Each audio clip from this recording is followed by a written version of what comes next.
Let's come to this. Save your best lines. Look, I know we're both English, but do you mind if I pray?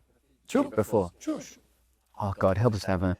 I don't know where the truth lies. You're going to basically go through a process which could end up with you going to prison for a long period of time. I did sleep with a 16-year-old when I was 30. Here in New York, it would have been a crime. We are going to find out the truth, and if the truth is I am going to prison, my job will be, do not be afraid of that truth. This Bible, actually, I think it was this one you took into court. What were the relevant passages for you? Correct.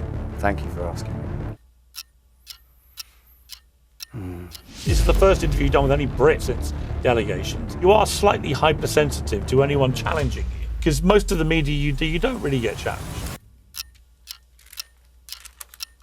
Excuse me. Amidst the rape allegations, the Shagger of the Year titles do not seem quite as valuable. Some of the shines come off. You only became a Christian 7 months after the allegations were made public. You've worked out that this could give you some kind of cover. You know there are people who think you're basically just a massive grifter. No, that's what they say about you, actually. Piers, oh, good. Calm down and slow Well, down. it's a serious question. I want you to calm down and slow down. Very calm. This sense that you were somehow singled out, targeted deliberately. A lot of people think that's honestly bullshit. I can't actually find the verse that I had that day. You were an atheist. And what are you going to be next? Well, a yes. Muslim? That's what some A Jew? people... A Scientologist? That's what some people think. Hitler? What do you think about Hitler?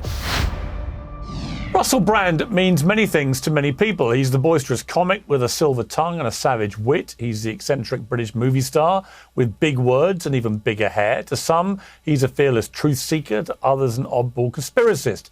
But whether he's reviled or revered, and it's usually one or the other, almost everybody finds him fascinating. And in recent years, his mutual embrace of MAGA in America has kept people guessing. So too has the very public conversion to Christianity, which forms the subject of his new book.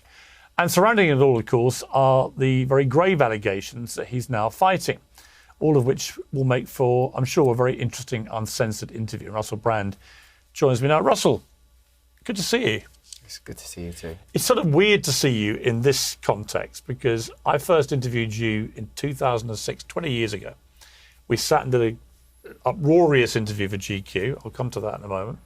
We did another big one for ITV, for my life story show about your whole extraordinary life.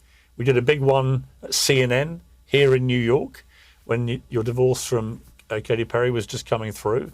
So I feel like I've been around your world, your orbit, and I've seen you at lots of events and things along the way as well. But I don't really know you. Like I know a bit about you. And I know you in a media context. I don't really know you. I wouldn't consider myself to be your friend or somebody that has an intimate knowledge of what you're really like. And one of the more interesting things about you, I would say, is that I don't know where the truth lies about these allegations. And I don't want to try and find out whether my instincts are one way or another. We can't talk about what's coming in October, the case, for legal reasons. It wouldn't feel right to me anyway to talk about it because you've got to go through the due process. But as we sit here, you're innocent till proven guilty. I believe fundamentally in that principle. You're entitled to due process. And to those who will criticise, as I'm sure some will, the mere fact I'm giving you a platform and interviewing you, I say that this matters, that due process matters. The presumption of innocence until proven guilty matters. And so in the context of that, I'm very happy to talk to you. But given I've known you so long, my first question is just, how are you feeling about the fact that in a few months' time, in a southeast London courtroom with 12 jurors sitting there, you're going to basically, over a period of about 2 months, go through a process which could end up with you going to prison for a long period of time if you're convicted. It's hard to imagine on a human level a more tumultuous thing to happen to you, not even given what you've been through in your life. So how are you feeling about it? Tumultuous is a perfect word because it is like a storm. And sometimes I feel like I'm comfortable in the eye of the storm where there can be calm and at least the capacity to observe. And at other times, it feels all-consuming and frightening and pressurizing, like a storm also would be, in almost every conceivable way. I was just thinking, as you did that introduction, I reckon you write your stuff yourself. Do you write the introduction? I have a writer, actually. Oh, well, when you sort of the sort of variation that was introduced, like he's revered or reviled, and sometimes I feel like I'm all those things, like a truth teller or silver tongue comic. And wow, I think it's a really good place to begin. One, how are you feeling? And also the principle of the presumption of innocence, because I think we are living in a hazy, fluxy time where people are very uncertain about truth in the broadest possible way.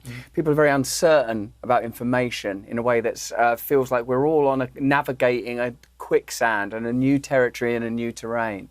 And what I'm most interested in and what feels resonant to me, and I enjoy and appreciate at least your declaration of a kind of a lack of intimacy. And the reason for the lack of intimacy is I feel that in a way, Piers, because we're both English, we're around the same age, and we've both been in and around media, I sort of see in you this kind of, and don't take it because I'm going to play exactly the same thing to myself, this kind of cockroach power of like moving through these dreadful, dreadful worlds. And somehow here you still are online with your own show, riding the wave of how media is operating now. People don't get to do that if they're a nobody. People don't get to do that if they don't have, I would say, certainly tenacity and strength. But when I was a kid, I used to watch that show like most people did, a lot of people at least, The Word. And I remember you being on there, you were young, man. I bet you was 30. I think it was even when you were still showbiz at Bazaar, which was The Sun there, prior to being the Mirror editor. And I remember my mate at the time, we were like potheads and that, like saying, I like him. He was saying, when we're famous, because we weren't, and he still isn't, God love him though, but why not? Because that's another thing about when you move through many worlds. You see, well, who are the people that make it? Who are the ones that get churned up? Who are the ones that get elevated? Who are the ones that get destroyed? Who are the ones that get investigated? Who are the ones that don't?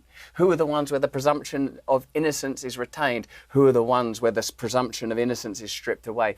And my mate, he went, I like that, Piers Morgan. And I liked you too.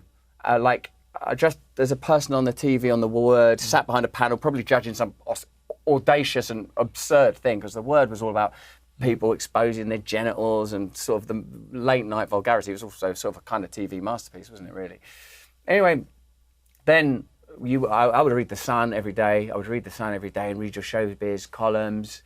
I kind of really liked that. And then when I sort of saw how you had manoeuvred through these worlds, becoming Mirror editor as a very young man, weren't you, in your 30s?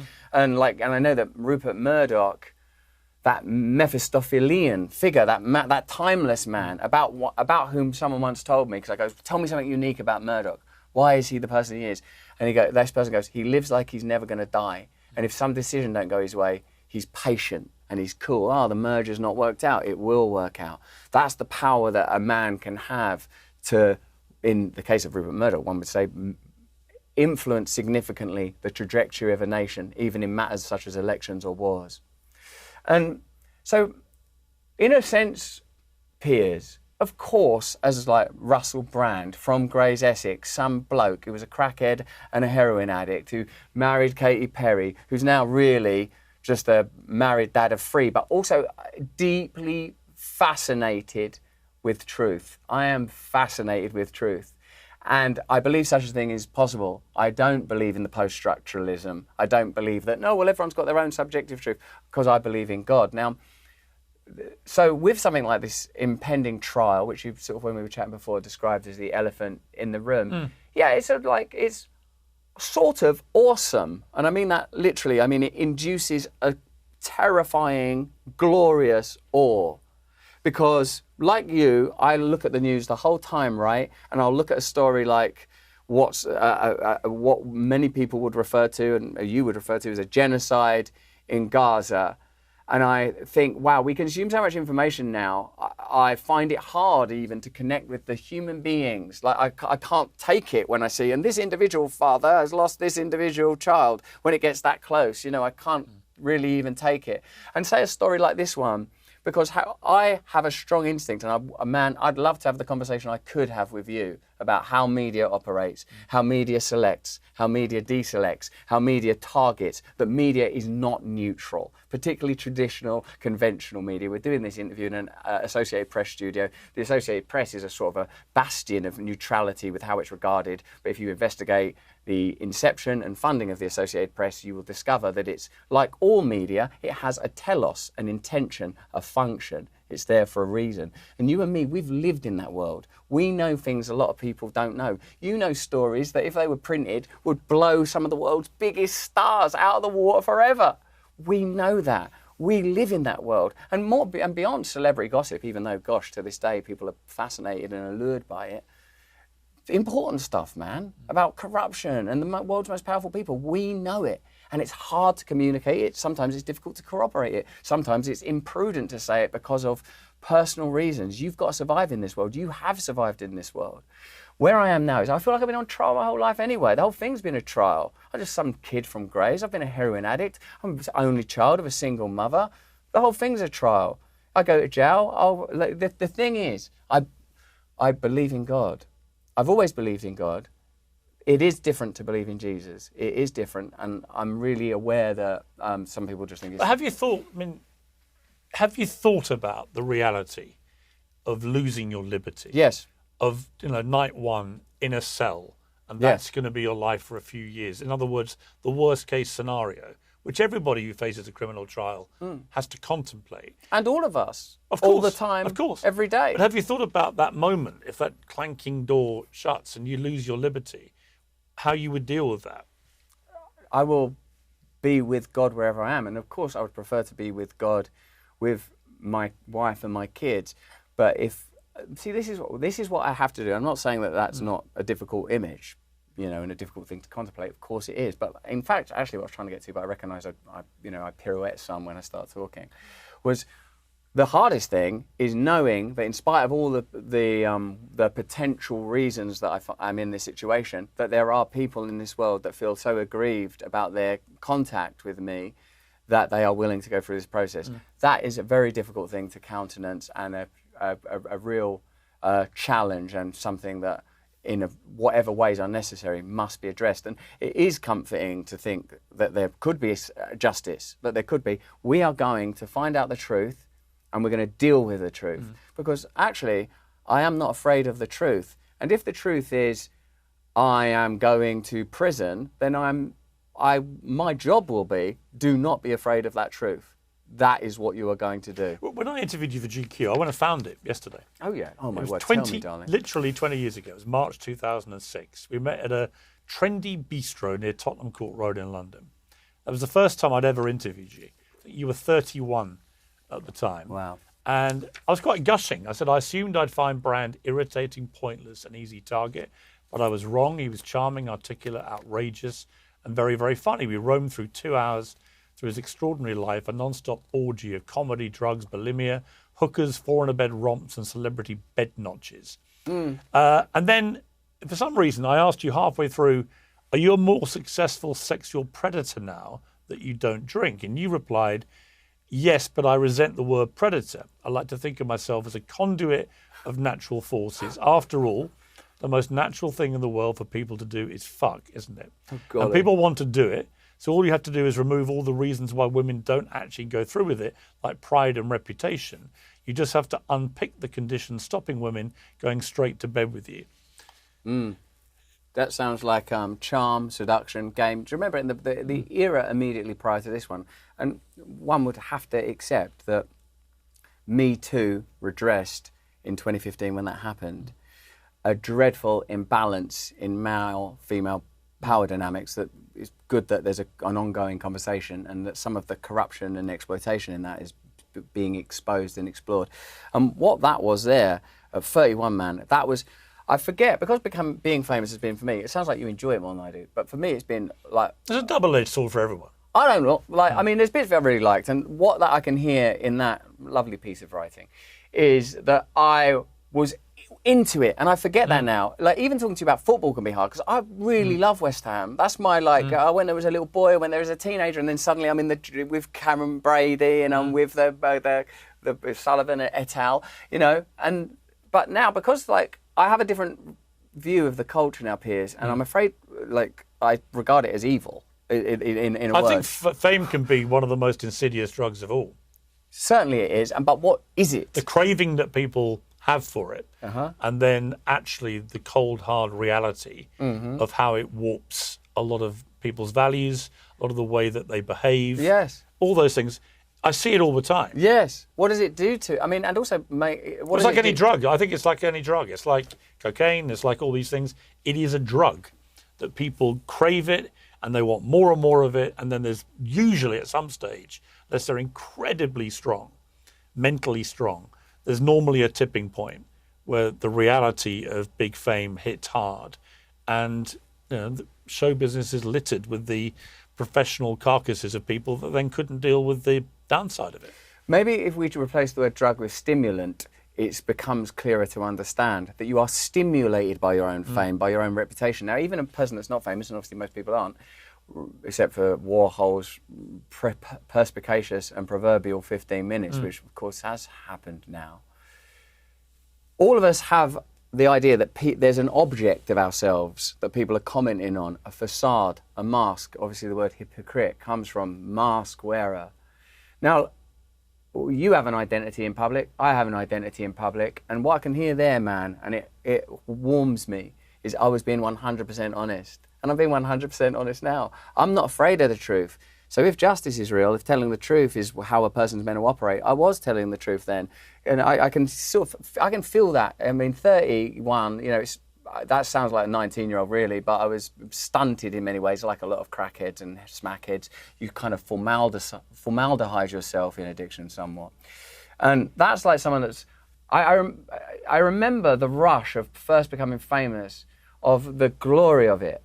Not only the superficial glory of like going from being poor to not being poor, and going to like, oh, it's embarrassing and difficult to chat up women, to, oh my God, look at this. But also the sense that a world that had been saying, no, you can't, suddenly was saying yes. Like, yes, you can have a TV show. Yes, you can be on the radio. Yes, you can have a book. Yes, you can. Yes. Like, it was sort of beautiful. There was something about it that was amazing. I mean, creatively. I mean, like that, to be able to do, you know, to have an interview with you and to opine and for someone to care when you've felt very small all your life, like I think a lot of people probably do, because I think this world makes you feel small, indeed makes you feel irrelevant. Just like if I'm not famous, if I'm not sleeping around or driving this car, I'm sort of really curious about, like, say the thing with you and the lad HS Tiki Toki and Andrew Tate, these sort of new stars that are post the era that you and I are from.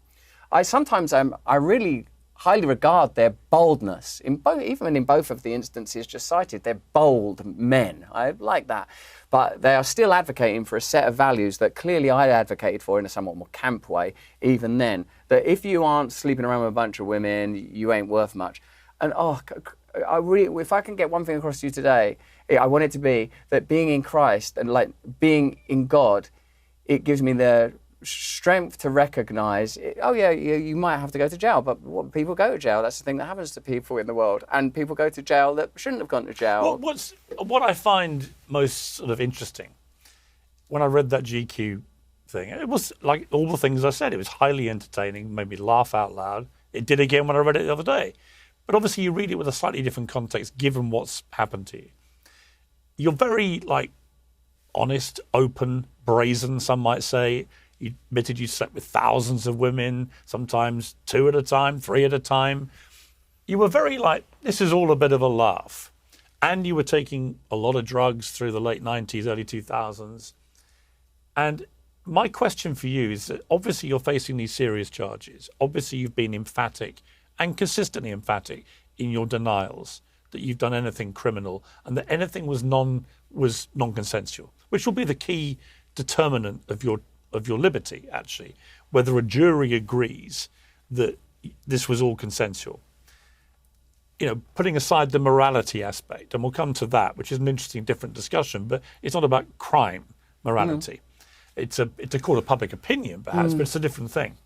But My question, I think, looking back on it, and the lifestyle that you've talked about very openly now, looking back on that and saying, look, I was out of control, taking all these drugs, sleeping with all these women, whatever, is how can you be sure that your own memory is good, is sound, is reliable, is truthful? Most people who've slept with thousands of women and taken barrel loads of drugs and led this incredibly hedonistic lifestyle, I would think if I interviewed them and asked them to name even what year it was, would struggle to remember. Can you be certain, if you're honest, that your memory is completely sound, accurate? Do you remember half this stuff? Well, yes, I can be honest. It's a relevant question, isn't it? Of course it is. Yes, I can be honest, and I am honest. And I think what's an important distinction is that I was a drug addict prior to becoming famous. So that was a very different rhythm and time. And I think the question was, has it made you a more successful predator? And even then, I objected to the idea of predation as persecutory, but predation is simply an amplification of looking for something with intention. And the reason I wasn't famous when I was still using drugs, Piers, is because when I was a drug addict, I was an unviable economic proposition for potential media partners. The reason that I'm able to remember is something that I think is sort of quite essential, is that I'm telling the truth in that GQ article, amidst the sort of flamboyance and the evident hedonic, is a person that was looking for a lot of attention and approval and love and connection. Now that doesn't mean that there weren't clumsiness and that there wasn't selfishness and objectification and lots of things that, to your point about there being a moral distinction, flat out wrong. But it's very different than a kind of a bawdy, overbearing, oppressive, controlling. Like, you know, obviously I'm aware of the sort of claims that were made publicly in the documentary, and I'm not sure to which degree what makes part of this so complicated is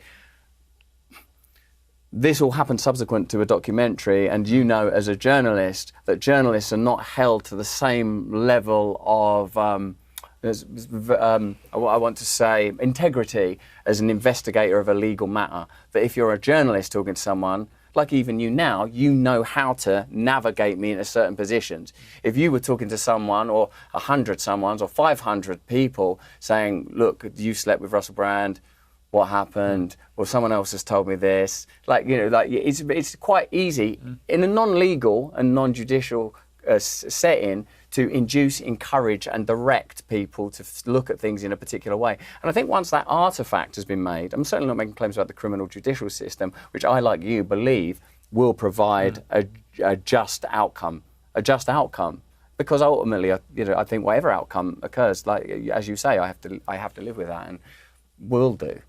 Obviously. But how does one remember? Yes, it is a long time ago, but firstly, I was never drinking or taking drugs. I think people conflate, because some of the films I played drug addicts and drug users and stuff. Frankly, all of the films I made, there wasn't an enormous range at hand there in that film career there. But the reason I remember is because I was there, because I'm present, and because the whole thing was very live and alive. I have a good memory, and particularly, obviously, this is something I've had to reflect on and go. You were clean from 2002.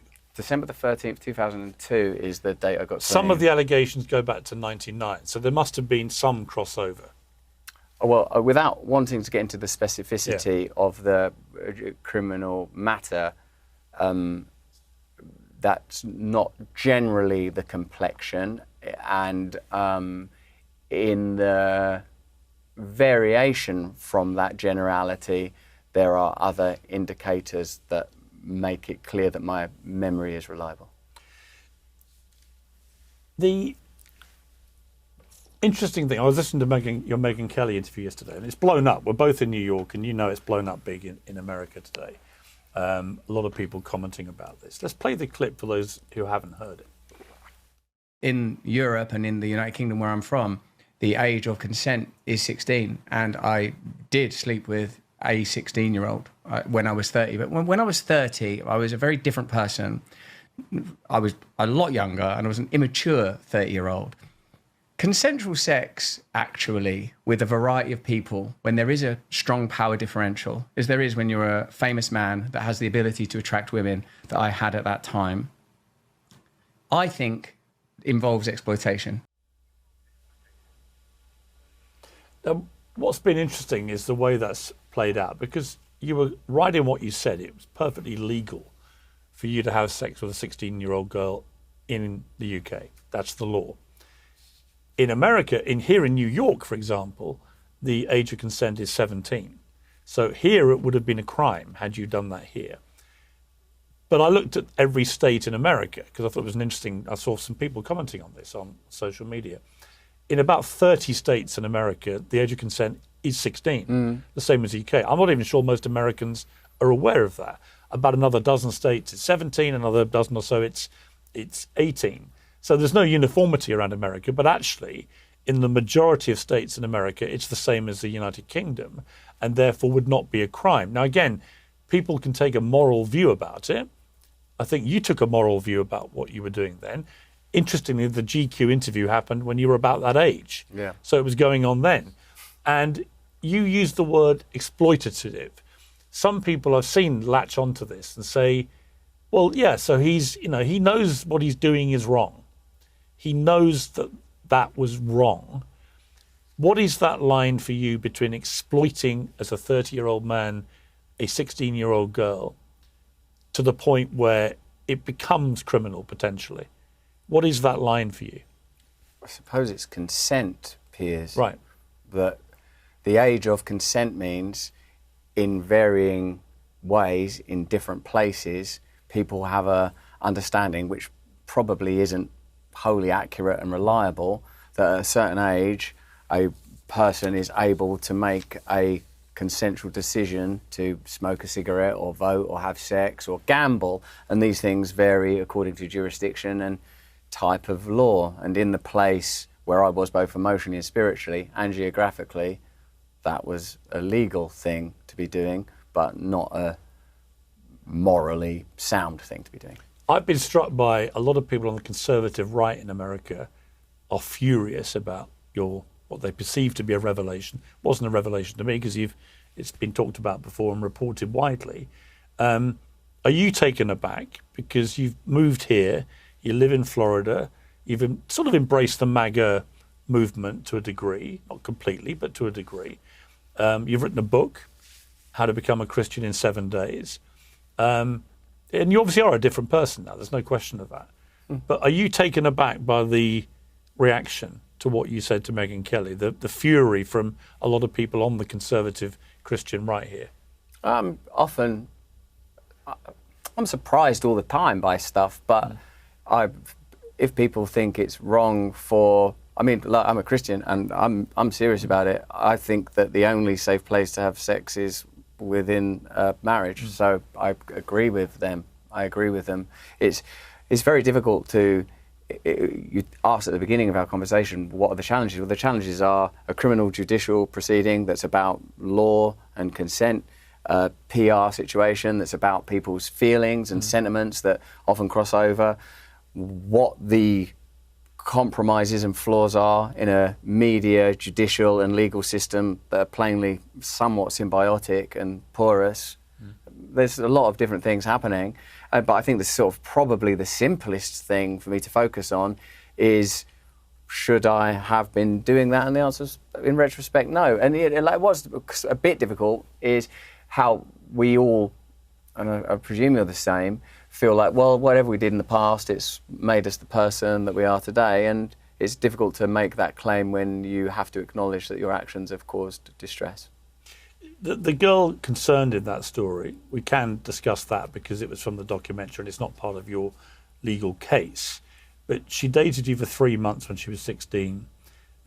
She described you referring to her as the child, sending cars to collect her from school, coaching her on what to tell her parents, made allegations about the sexual interactions you had, suggesting that you forced yourself in certain ways and so on. But she's not part of the legal case, and let's be clear about that. So there's no suggestion of criminality that's been levelled at you legally. But when you hear that account, What do you feel about the fact you were nearly twice her age, she was only 16, and you're picking her up from school, all that kind of thing? What do you feel about Well, it? I think some of those details are pretty important and relevant. And how I feel about it is, as I've said, it's not nice to know that my actions have contributed to a person suffering, and there should be there must be justice for that. The context in which those consensual encounters were happening was a sort of merry deluge of constant consensual activity that was very, very difficult to sometimes believe was happening, but one adjusts to those kind of conditions. And I would say Piers, on a personal level, yes, of course that's wrong. It's morally and spiritually wrong.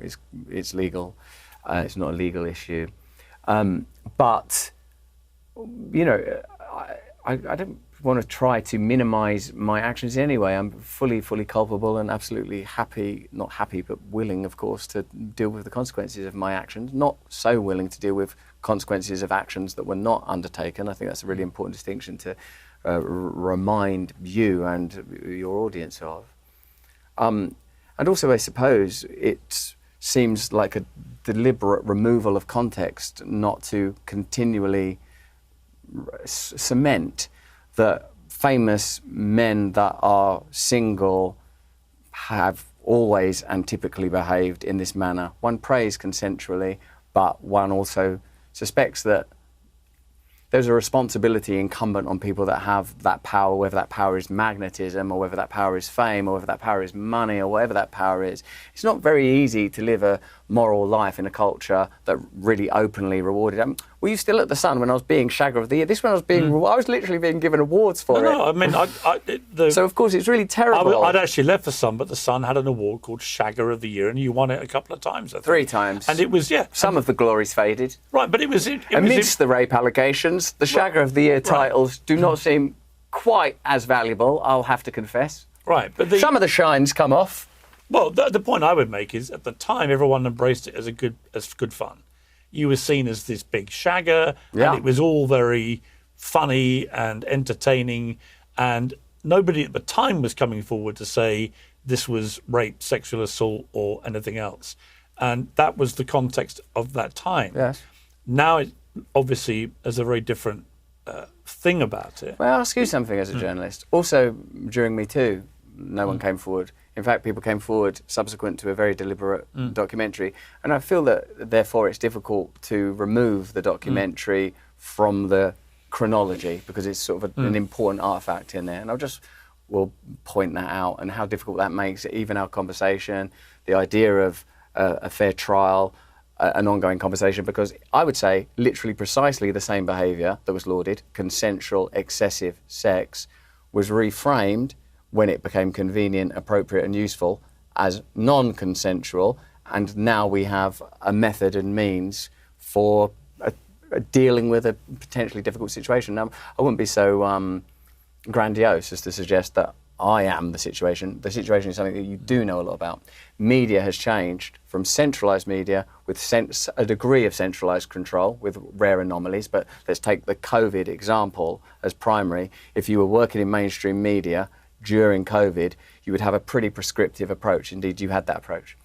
Subsequent to COVID and amidst the pandemic period, inquiries and questions were made in real time. In fact, I participated significantly in that. And it's a matter of public record that logically AI, who worked for Moderna, Pfizer and the British government, dealt with my content, de-amplifying, commenting on, and indeed the 77th Brigade, a PSYOPs organisation that primarily works in foreign territories with the British military, during the COVID period worked in the UK to, and this is a direct quote from I think the Times, take down social media influencers. Now, there's an obvious clear distinction between my reckless, lascivious conduct, about which I was open and honest, indeed your own words demonstrate that, contemporaneously, and the obvious retrospective damage that's now done. It's difficult not to imagine that a documentary made in the midst of my own conflict, ongoing conflict with mainstream media, which, to be plain and frank, I regard as akin to evil. What I mean by that is I think it primarily exists not to give people true information, but to maximize people's vulnerability and the ability of powerful interests to exploit and control people. Can I just, on that point? Yes, you can. But remember, be careful because of the legal situation. No, I just want be. to land fully I will be. that when a country and a country's media treat its own population as a kind of invaded and occupied territory, we should pay attention to that. That there was a military operation took place in this country, the United States, and in our beloved country, the United Kingdom. And there's a reason now, Piers, that people from farmers to the white working class, to almost every aspect of British public life is alive and febrile with hostility, anger and confusion. The systems are breaking down. The systems are breaking down because of the technology. When Breitbart said brilliantly that politics is downstream of culture, perhaps we could have included that technology is very near the top of that stream, not the absolute source. But technology is changing everything. No, I agree with that. But let me ask you, why would the state, the establishment, why would they come after you particularly? I mean, you were doing a YouTube channel, you were doing your thing, you were having opinions, but a gazillion people were doing that. This sense that you were somehow singled out, targeted deliberately, that all these allegations are only because you, Russell Brand, were saying stuff about a COVID pandemic or whatever. A lot of people think that's honestly bullshit. I was like, come on, Russell, it's not that. And when they hear you I wouldn't say you're dismissing it, but when you say, but when you say, absolutely not, it's really important. when people say also, I also think that's quite reductive, if I may say, the way that you've sort of framed it, because it is not just me. I mean, the idea that there is not a set of powers that manipulate the public conversation in the wake of Charlie Kirk's murder, the annihilation or near annihilation, which he obviously survived, of Joe Rogan, the vilification of admittedly controversial figures like Tommy Robinson or Andrew Tate, and I'm not trying to set myself up in a rogues gallery here, but Piers, you've operated in media for long enough and with enough depth and understanding to recognise that there are flavours and ways of handling obstreperous public figures. And I don't think of myself as particularly important. I know that my importance. That's really my point. My point is, I just don't think that you were I mean, I don't mean this to be remotely derogatory. No, but I'm not actually. Because you had a very popular channel and lots of people were watching it. It's not that. It's just, I don't think that your influence in any of those debates would have warranted the establishment going, right, we've got to silence Russell Brand. Yes, I think you're right. And I think it's that kind of reductivism that stops people having a clear view of how these systems work. And sometimes it's good to take recourse to some of the great American comedians, as Carlin says, where interests converge, no conspiracy is necessary. You know that deep state organisations are nebulous as well as nefarious, that they operate in ways that are difficult to understand, that there is a kind of overall intention. You know that there was a point where mainstream media recognised we're going to have to pivot radically. We're not selling newspapers anymore. People are getting their news from different sources. People are having different conversations. People are starting to not trust en masse. Like, think about this as a good metric, if you'll indulge me. Say, like, if 20, 30 years ago, when people would talk about someone like Alex Jones, and it's, let's not talk about me, let's just go with, that I've got a criminal trial, and quite right, and by God's grace, the right outcome will prevail, and whatever that is, then that's God's will.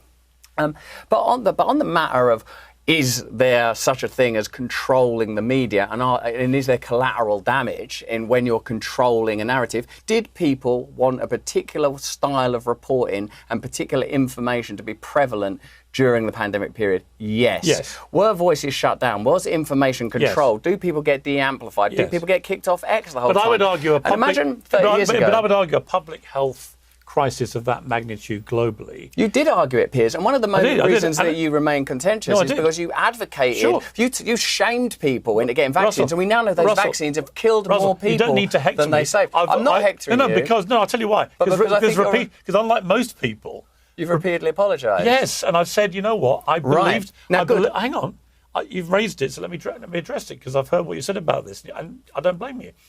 I mistakenly, with hindsight, accepted the real-time scientific advice, which often changed.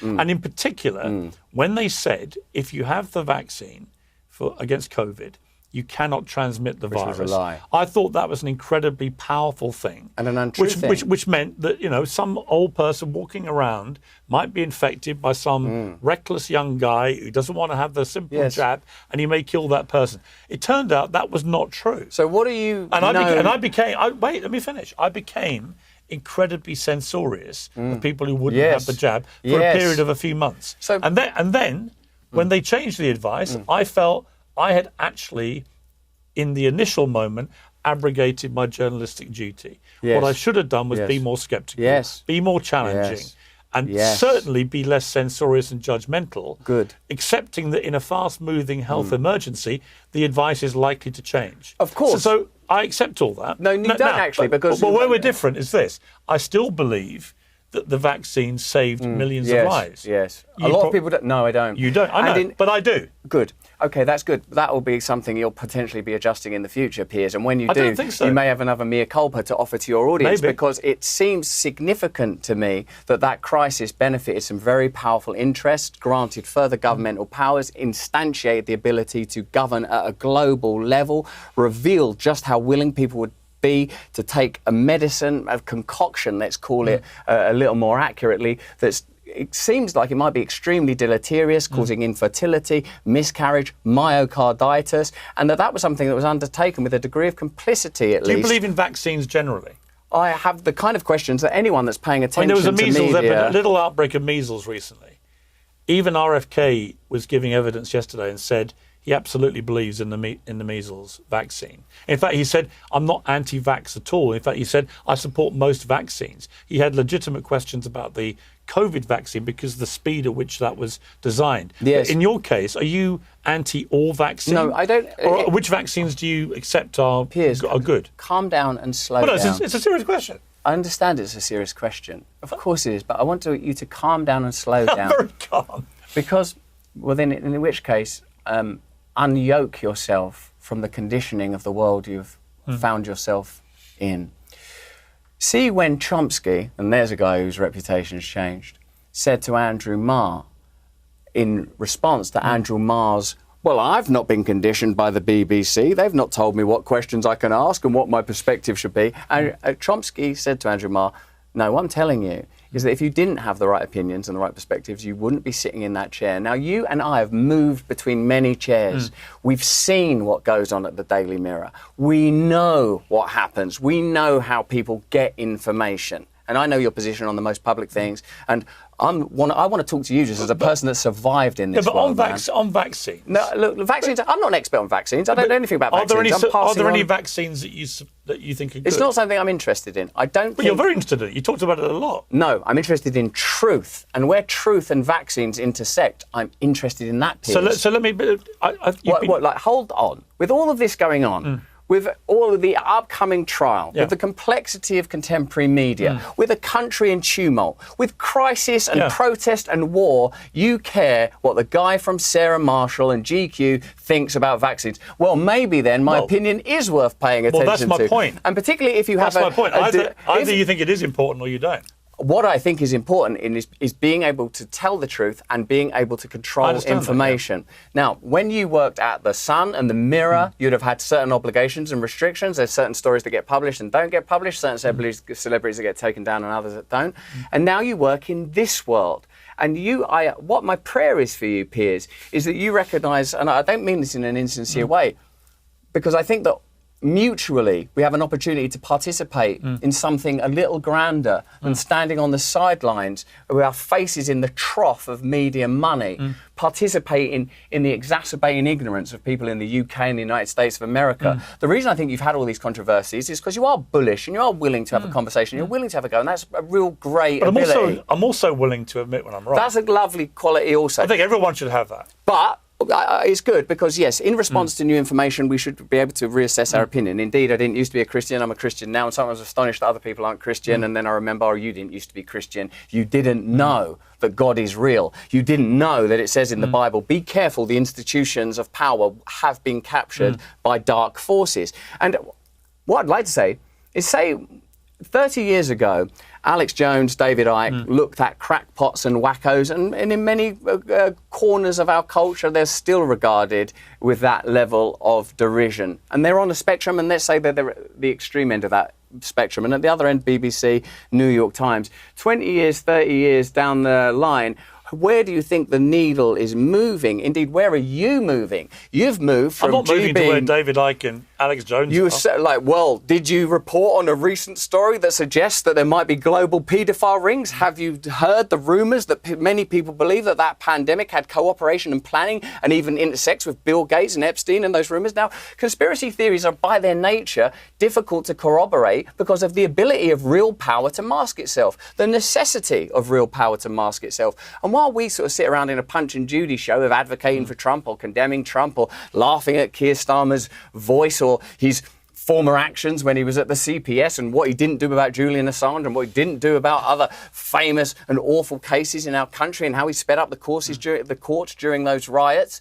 while that's all taking place, we've not got our eye on what's truly happening. That power is migrating across our entire culture. People are caught up in many needless conflicts. Indeed, your show does a brilliant job of hosting conflicting views, where it's really great orators like Dave Smith and the great stories. I think it's really important to bring people together. It's nice, mate, but it's a little bit of a circus, and we've got to find some conciliation because I believe this. I believe that we are, and it's hard for me to talk about this because, I've got enough on my plate, man. I've got enough on my plate with my own personal life, like most people do, do in their own way. But I sense we are at a time of real crisis in the UK. I sense that crisis is not going to be resolved by any reshuffling of the existing participants in our parliamentary dance, and a lot of people feel that way, and that's why there's despondency and despair. And what was important about the pandemic, I believe, Piers, was not the how well you can undergird the science behind the vaccines, and obviously that don't look good at all in hindsight, but the way that the media complied and supported that messaging. Of course, it's a medical crisis and we have to protect people. Disagree. But this is my point. It's like in a medical crisis, one second. Yeah, because in a medical of course, I mean, we're all looking forward to it enormously. Of course. We should all have a little go. Let it run along. Like in a medical, how much of a medical crisis was it indeed, and what was the role in media? If we step back for a moment and watch what happened during that period. Many millions of people died. Who was vilified? Who was condemned? What are the excess deaths now? Who's controlling these statistics? That everywhere you look, Piers, there's such astonishing anomalies. But you accept many millions of people died from COVID, do you?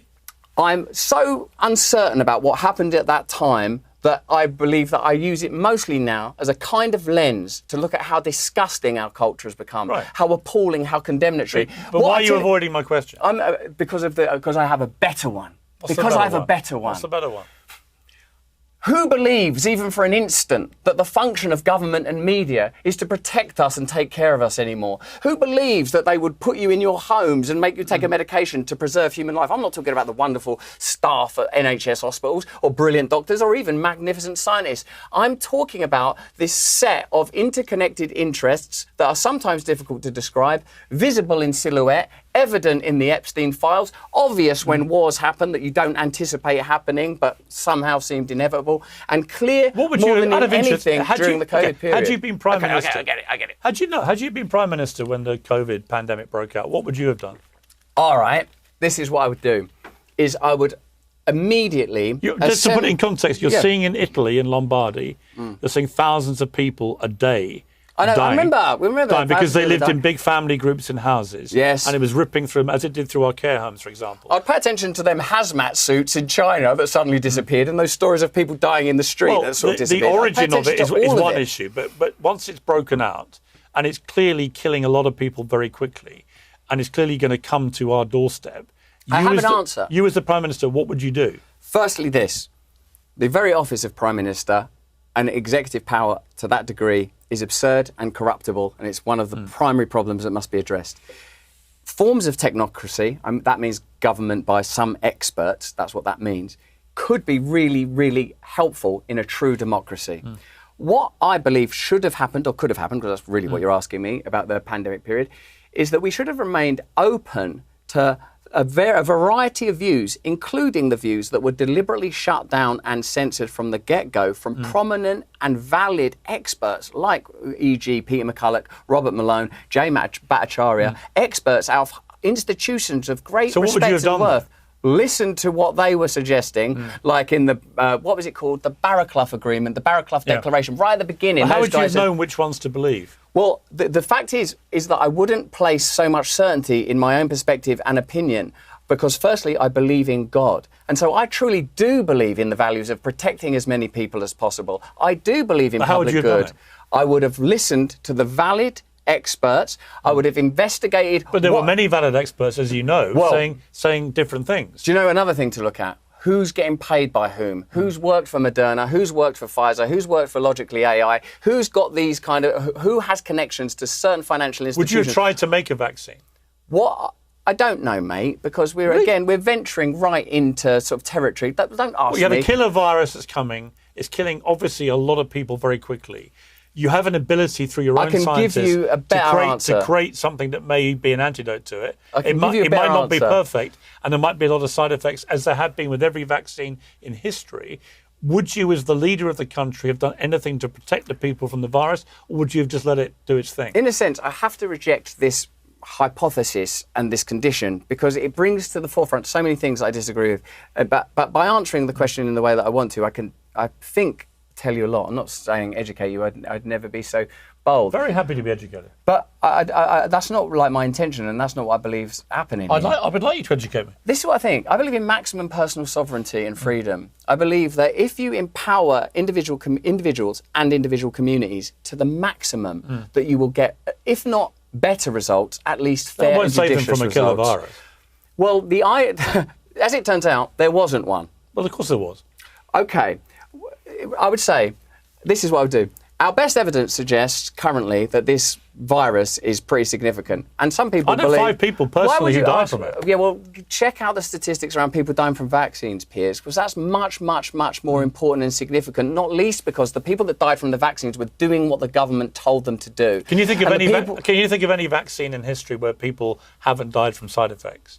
Look, Piers... Do you know any? I'm curious. I'm not saying there weren't legitimate questions. I'm curious about people having side effects. Myocarditis, other things happened, no question. But I'm also aware that in every vaccine in history, you have had side effects that have killed people. For some reason, the COVID vaccine has inspired this incredible anti-vaxxer movement. And that's why I asked you the question, do you believe in the efficacy of any vaccines? Because RFK, who I really like, and I've interviewed him many times, who has a reputation as an anti-vaxxer, made it crystal clear in his testimony this week that actually he's not anti-vaccine, that he's been driving the measles vaccine here, he thinks very successfully. And so my question for you is there any vaccine that you think is a good thing? I'm a little frustrated. Or are you anti-vaccine? I'm a little frustrated because what I sense is that I don't think you do it on purpose, but I think there are moments where you're doing your job where you get kind of caught up in the way that the material will be received. And in a way, that's responsible journalism because you have to be effective and you have to be successful. But my position is obviously people should go to their own nominated authorities when it comes to dealing with medical matters or legal matters or any matters where expertise is available. But I think, Piers, if we get mired in a conversation about my personal understanding of vaccines, we'll miss the opportunity to sketch out together the problem. The problem is new technology means a true potential for decentralized power. Information has been decentralized. It led to Napster, it led to Occupy, it led to the Arab Spring. It will lead to more and more freedom unless it's radically overhauled by authoritarianism. We're in the process of seeing that happening. They can't just, and by they I mean empire interests. Most people know what people mean by they these days. Of course, there's the possibility of just yielding to the ongoing centralization of authority, of just accepting what seems to be coming down the pipe, a dreadful AI future, low horizons for everyone. But there is also the possibility that people could have a version of democracy now, where the way that currency has changed because of decentralization and blockchain, the way that information has changed because of independent media, in which you are now a participant, so you should understand more than anybody, politics itself could change. So for me, when you ask me a question, what would you do if you're Prime Minister or what vaccines, like in a way, who knows, who cares? What I believe in is that the systems themselves, if not radically reevaluated, urgently, immediately, to be in alignment with some true values, and I mean the values of God, however you understand God and you know how I do. If that doesn't take place pretty soon, we're going to be living in hell or something akin to it, and many people already are. The creeping shores of hell are all around us everywhere. And so why would you spend this time sort of pressing me on how much I know about vaccines or this vaccine or that? Well, but only because you've talked about it so much, and it's a simple question. You're either someone who believes in vaccines as a concept, or you don't. It's not a difficult question. You've just chosen to take 20 minutes to avoid answering it.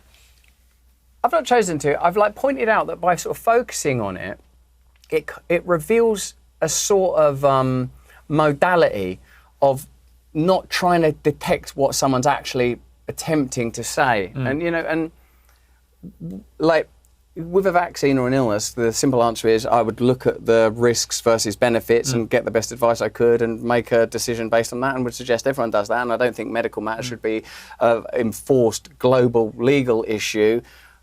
And when one is, I out think of interest, you don't have to answer this question if you think it's too personal. I know that no one has to answer any questions. I know. So, but you've got 3 young children.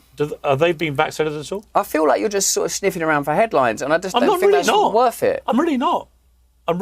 So what do you want to know? You took me on over vaccines, fair enough, and I've had to admit I was wrong about a key part of the vaccine programme. But what's interesting? But I'm only asking you simple questions like, have you vaccinated your own kids? Do you think that in the situation I'm in with my wife and my family, that I want to generate any more unnecessary contention when I could be here with you, a man who in some way must be brilliant, and you are, and have a conversation about what's taking place in our culture with regard to power and media in the last 20 and 30 years. And by the way, you say a lot of things that I agree with, right? So why don't we... I'm not saying don't push back, because a bit of conflict is good, and it's good television, and it's what you do, or in media. I actually think it's a really interesting conversation. So do I, but it's not interesting, I think, to get mired in something where my contributions are not of sufficient value to warrant this attention, when I believe when it comes to the matter of the ideological crisis... Can I put a spanner in the works with your argument?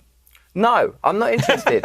An ideological... You have to let me. No, Piers, we're in a serious ideological crisis. All right, but let me just put one pushback on what you just said, Go on, darling. which is you are a very eloquent individual. Yes. Right? You told me many years ago that you used to study dictionaries to learn long words. Yes, I did do that. Okay. So you're very eloquent, and you have a lot of good linguistic skills, and you're a very good debater and a very good arguer. But some viewers might watch this. Fans of yours won't. They'll think, go get him, Russell. But some people will be watching this and going, you're very, very, very good at avoiding answering questions that you've, in your head, thought, he just wants that for clickbait. And I don't want that for clickbait. I am actually just asking you questions I've wanted to ask you I'd for a while. love to talk to that hypothetical but very real audience member right now. We're on Piers Morgan's show. Right? Piers is a really talented man in lots of ways. He's been inside the system. This is a person that knows Rupert Murdoch, that's been in rooms with some of the most powerful people in the world, including Donald Trump. He won the Celebrity Apprentice. He's seen things, he knows things that are powerful and profound and probably dark and probably heavy to carry in some ways. He's been in a system that many of us think is on the precipice of implosion or terrifying and mad expansion. It seems to be doing that primarily by increasing cultural fear, increasing division and dread, and then providing us with solutions, but always at a cost. You will yield a little bit more of your personal power. You'll find yourself hating people you don't know, caring about some abstract, faraway issue. And look at your own life, your London, your town, your world, your city, your family, your dog. Isn't it all deteriorating just a little bit? And what are we doing for you? The media, the independent media, are we participating in serious conversations that are going to empower you to live your life, to confront real power where it matters, to focus and to sort of manage the complexity of a migration crisis, but knowing that migrations by definition don't have any power? Where is the real power? Who is controlling this? These are complex, nebulous matters. And I believe that with you, Piers Morgan, I could have a conversation that spans tabloid journalism into centrally owned media, your kind of refugee escape out of it and into, that Talk TV thing's not working, I'm going to run this thing myself. The programmatic ads earn you how much? I'd have this much independence. I could be hosting these debates, having people entering their spleens on these tragic genocides and awful situations. And I'm just another fellow occupant of this mad, giddy, sometimes disgusting culture that's right now in a kind of comparable position to you. But I believe with one important, well, I don't know if there's an important difference. What I want from you and what I expect from you and what I'd like to demand from you is that, and from all of us actually, is that when we're in this position, when we have these platforms, that we don't take our hearts and our minds away from the people that could be positively impacted. And I don't think that, Russell Brand vaccinates or doesn't vaccinate is not a value. You know why I'm asking? The only reason I asked was there's been a rising anti-vax sentiment, particularly in America. It's cynicism. Well, hang on. Skepticism. It's not anti-vax. It's we don't trust anyone. The reason I don't trust anyone is because no one's telling them the truth anymore. Let me finish my point. So that to the extent that even MMR, which is one that is recommended by almost every legitimate scientist in the world, a lot of people are beginning to resist giving that to their children because they bought into the notion that all vaccines are dangerous. Yeah. I think that's an incredibly dangerous development. Yes. Out of the COVID pandemic. If we cease to believe in vaccines which have been for many decades established as stopping measles epidemics and mumps and so on. I get it. I know all this bit. Yeah, but that's a legitimate concern, isn't it? When you lie, I'm not talking about you personally, but when you, as a representative and conduit of truth, i.e. media, the interstitial material between the people that have power or information and the people that receive it, when those people lie, people stop trusting them. And then you have to yourself kind of madly aggregate, would I be better off to take a position where if I'm told something by the media, I just flat out don't believe it because it's probably a lie. I've seen it so many times. Weapons of mass destruction, that geezer gets shot in the woods, take this thing, take that thing, eat this food, drive this car. And so many times it's turned out to be a lie. And also, even more important than that, if such a thing were possible, people in power being honest to the people they govern, is the technology now exists for it to become irrelevant, that there's no need for constant conflict. Okay, look, here's my problem with this. Give me an actual... You cited two people where you think the pendulum is swinging the right way, Alex Jones and David Icke.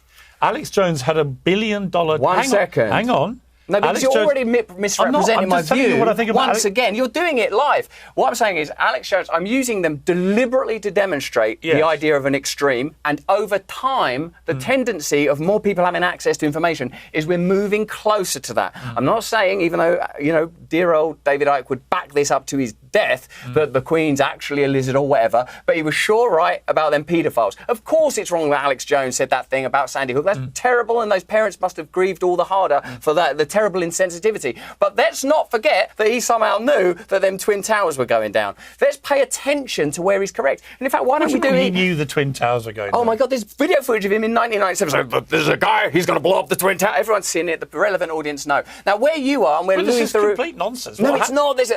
Osama bin Laden tried to blow up the World Trade Center.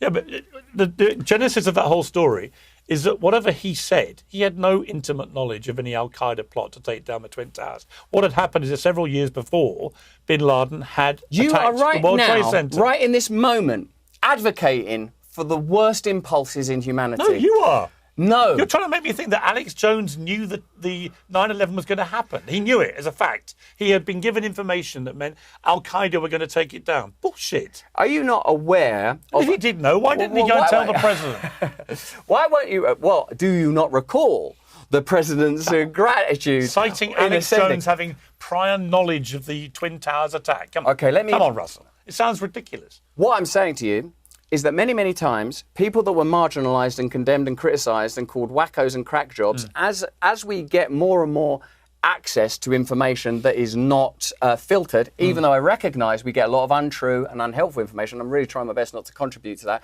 even by being boring. The needle of public opinion, and I think in this instance correctly, is becoming deeply sceptical and cynical about what we're told by the BBC, what we're told by the New York Times, what we're being told even by prominent influencers like you, and in some cases which is driven a lot by social media, I think. Indeed, of course it is. And the very interests that are able to control mainstream media then migrate to social media and attempt to control that. And what I am proposing is, instead of using this time and these resources to create endless conflict, whether that's between me and you or everyone in our beloved country.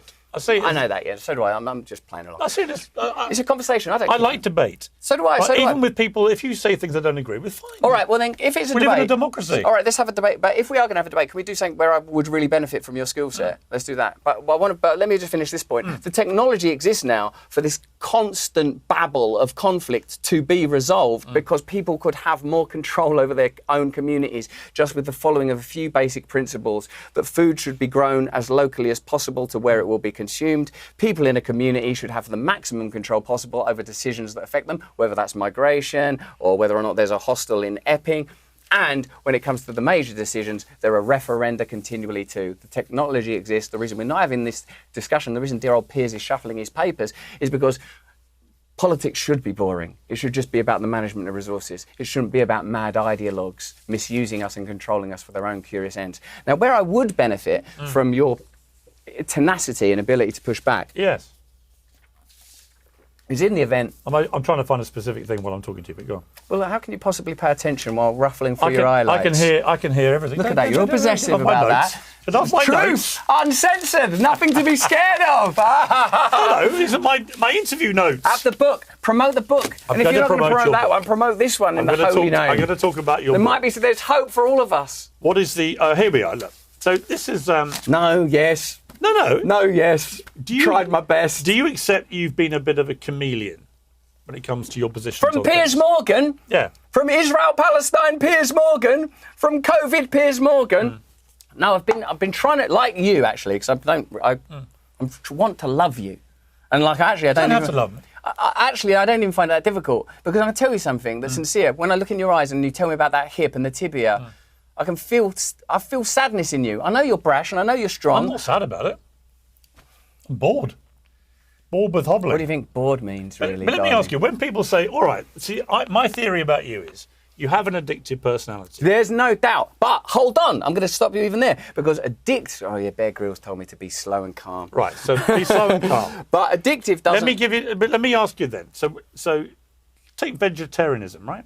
You became a vegetarian at age 14 after you were influenced by the Smiths' album Meat is Murder. Man, this is government water. Can I have some non-government water, please, out of a bottle? Because, I don't want to sound like a conspiracy theorist, not on Piers Morgan, where everything's underlined with absolute truth. The efficacy of those vaccines. Could I get water that's not directly from not to be difficult, someone, if that's okay. You now eat meat, right? Yes. So what happened there? What happened there was like my veganism was really motivated by not wanting to see animals. I really don't like the idea of animals suffering.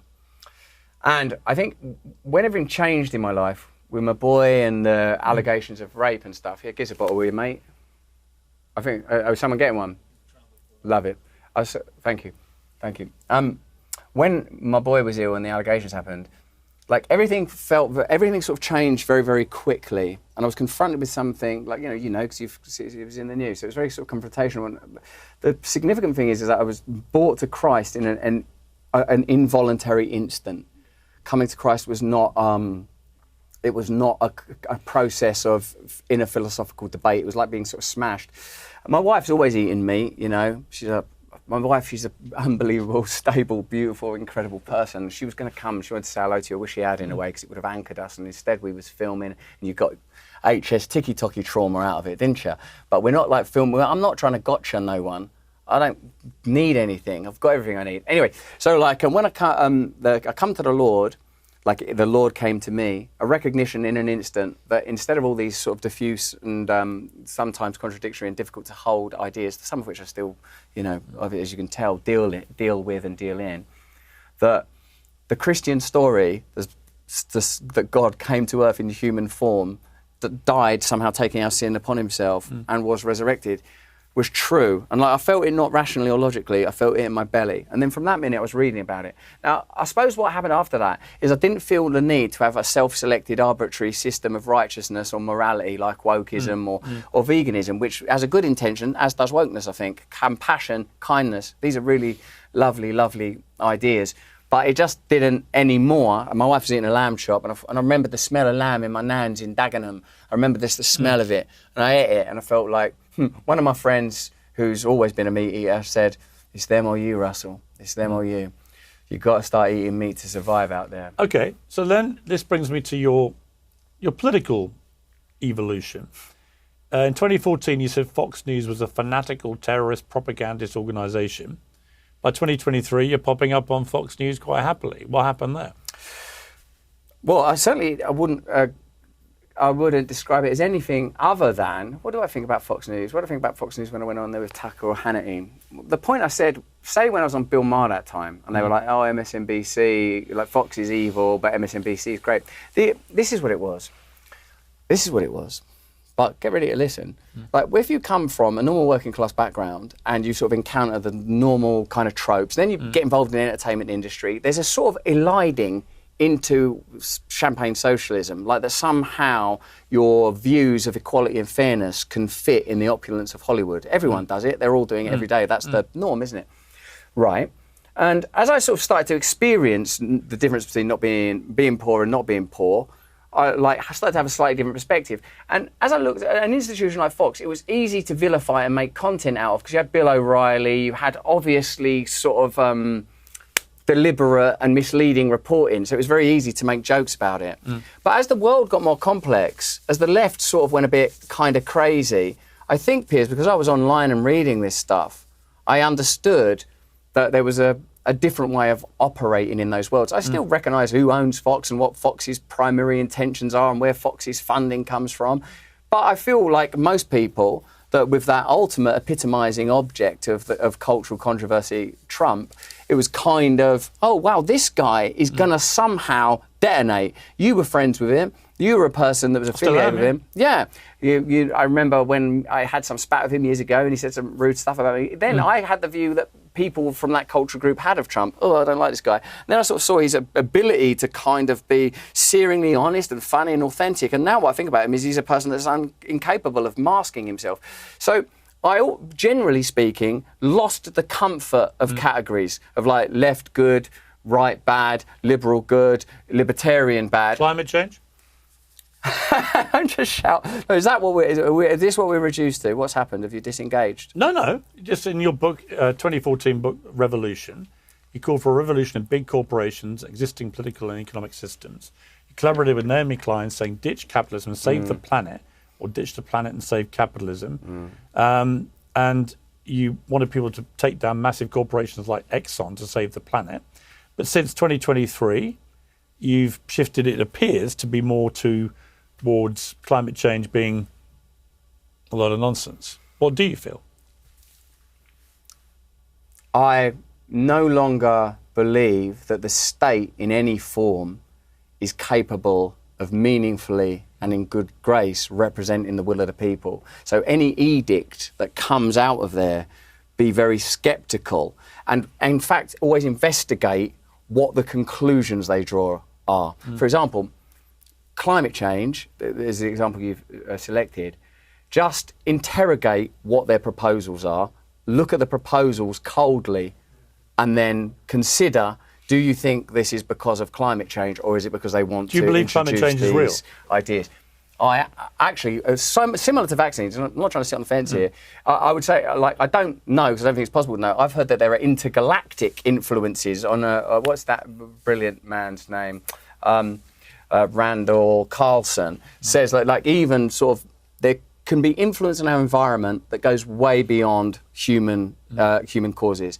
But in a way, what's important here is you can negate that entirely by saying we should love and revere the planet. It was Earth Day here in New York, and I participated. They may have recognised me, but they certainly didn't recognise where I am now, because they had me participate in this Earth Day stuff because I just happened to be walking through Times Square. And I got no problem saying we should revere and respect the Earth, and if the way that our ecological policies is determined is to maximise profit for powerful organisations, that's plainly wrong. All of us on an individual level should be doing everything we can to respect and revere the Earth, and certainly at a global and corporate level. How are those solutions going to be brought about? By an alliance between the very interests that got us in this mess in the first place? I wouldn't have thought so. I can find a lot you say about corporate power and political power and media power. I can find myself nodding along thinking, yeah, you're making good points. It's inarguable that there has been abuse and corruption and unfair influence and bias in all of those things. right? But here's my problem, if I may put it to you, where I think you sit. You talked about sitting on the fence, and it's a little bit.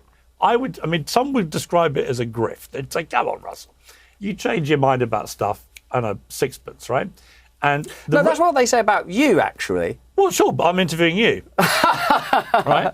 So my point is. So you think that you can command the old channel? I'm not saying I believe this. I'm saying there are people who think you're basically just a massive grifter. That you're very smart, you're very eloquent, you can be very persuasive with the power of your words, but that actually, when it comes to any of these issues, you don't really have a personal, principled view. I do, and it's a really Your view is that all people in power are terrible. But when I've challenged you to say, well, what would you actually do? You go on a 20-minute eloquent spiel, which doesn't answer the question. Oh, my God, it actually does answer the question. Let me try and do it again. Firstly, find faith and integrity in yourself. Do whatever you can. Pray. Find God.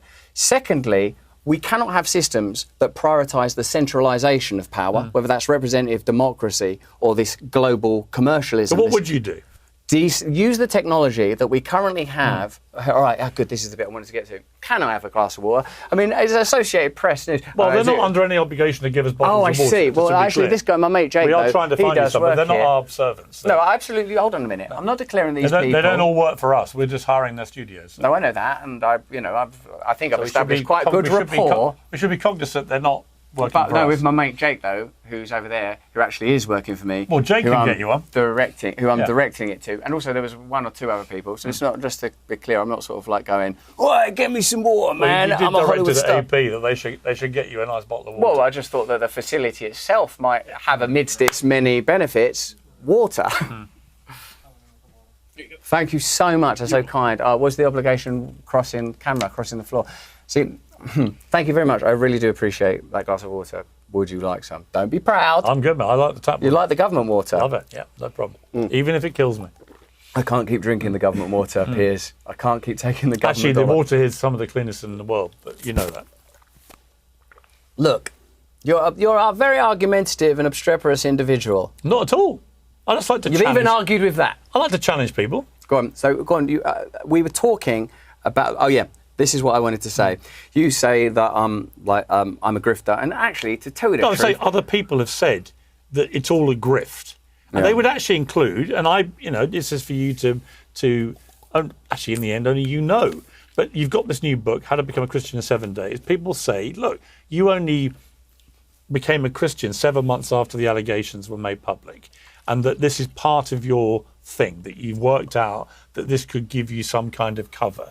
You're a born-again Christian, that this is, you've heard people say this. But what do you A lot of other people take you very sincerely and believe absolutely in your commitment to this. I know, I hear you, mate. I was with a mutual friend of yours, bumped into him, Bear Grylls, the other day. He was a great guy who was there at your baptism. We famously saw the video and so on. He absolutely believes that it's sincere and genuine. And I completely respect that. I don't know, right?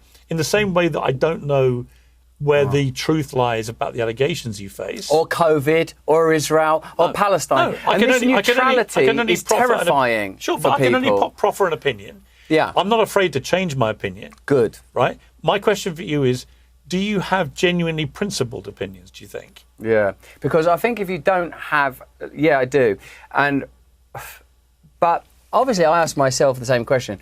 Why go to the aggravation of going on Piers Morgan... because I tell you, with everything that's been shown to me, with everything I've learned, the idea of maybe selling some books is a professional obligation in some ways, but it sort of doesn't weigh that heavily on me in the scheme of things, just because everything else is so sort of varied, luminous, brilliant, beautiful, awful trial, magnificent trial, best of times, worst of times, revelation of real truth, exposure to the fallibility and facetiousness of fame.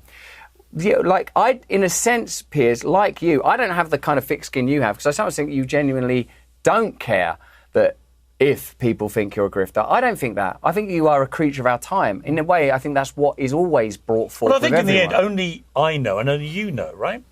Maybe not even. Maybe not even, because why would you make yourself the highest authority? You can sort of understand your intentions, but there is a thing in psychology called the unconscious. There is a thing in Christianity called the spirit. And both of these things indicate that your personhood is not absolute authority. And in your sort of continued stance, which is somewhat legitimate as a journalist, of neutrality, what's kind of masked in that is that Christianity demands of you that you make a choice. But I'm not neutral. You kept saying, I've got, like, I'm proffering an opinion, but I don't care about COVID. I don't know. I could be wrong. No, I get people on from all sides to debate it. I personally have a lot of opinions, a lot of strong opinions. I'm not afraid to express them. If you ask me about, do I believe in vaccines? Absolutely is my answer. Yeah. Your answer was a long spiel of not answering. It's like, I'd be really careful about it. I'd be right careful. I'd read Gavin de Becker's book, Facing the Facts. That's what Forbidden Facts by Gavin de Becker. That's what I'd read on that. And I'd read The Real Anthony Fauci by Robert Kennedy, and then make a decision. And also tell me what books are good to demonstrate the alternative. Tell me this, what kind of Christian are you? I'm like a kind of Christian that has to hang by a thin thread of faith, knowing that I am broken, that you are broken. Do you have a denomination or not? Why? I'm just asking. No, I'm very... It's not an allegation. I'm just asking. I just treat everything as another allegation. I know you do. If you don't mind me saying, you're was everything okay in that interview we did in 2006? Yes. But it's, you are slightly hypersensitive to that kind of thing. I think because you don't really do many interviews, if I'm honest, you don't do... This is the first interview you've done with any Brit, for example, since the allegations. And I'm grateful to you for doing it. But you are slightly hypersensitive to anyone challenging you. Because most of the media you do, you don't really get challenged. I don't mind being challenged, and I want to be challenged, actually, and I like being challenged. And, like, I didn't go, what, Piers Morgan? Right. This is what he's like. Yeah. He's going to be stroking my thigh throughout the interview. I think this is a good conversation we've had. People will watch it, they'll take a view, they'll agree with you or me about this, that, whatever. I think what you're interpreting... But this should be how conversations are had. I don't think it is, actually. But like what you're interpreting as sensitivity, it might be sensitivity, it's a form of intelligence or a form of awareness, so maybe that's the right word. But it's also a kind of frustration. And the frustration is the sort of feeling that we're supposed to be saying something that could be valuable and we're not quite getting to it. And I think the reason we're not quite getting to it is because you're so sort of expertly schooled in a particular type of discovery. And I felt that when I made an incorrect assessment of Trump on the one time I met him in, like, I don't know, 2006 or something like that, of like, oh, he's a person that has a sort of a genius, but in a very narrow line. I said to myself, it's almost as if being good at the game Hungry Hippos is the most important thing in the world. And this person's a master of it, and he's become elevated with a very unique skill. The same could be said of LeBron or of Beckham or of anyone, like a skill that is prized in a particular culture at a particular time. And what I'm thinking with you is you're so good at sort of generating sort of conflict and sort of a kind of a needling energy. And I am easily needled because I think that there's purpose and meaning in life. And I believe in new systems of leadership and new systems of government. And I believe in real change. In fact, even the very idea of government could become a position of service. That I believe there are people of valour that are just waiting. That even in the fraughtness that one might get if you talk 1 minute to Tommy Robinson and the next minute to George Galloway, and you're aware of Jeremy Corbyn and you're aware of Yanis Varoufakis, you think, well, there actually are sort of great minds that could participate in a way of actually improving people's lives. And in Christ, there is the potential that you yourself can live with the odd paradox of your brokenness and the sort of failings of your life and the mistakes you've made and the errors, but also becoming whole in that. For there even to be justice or innocence, these concepts and words we're bandying about, there has to be a God, or you can't have those concepts. You took probably this Bible, actually, but I think it was this one you took into court, wasn't it? Sometimes I also think you're not listening. Like, that's why, like, I did. You're literally talking about...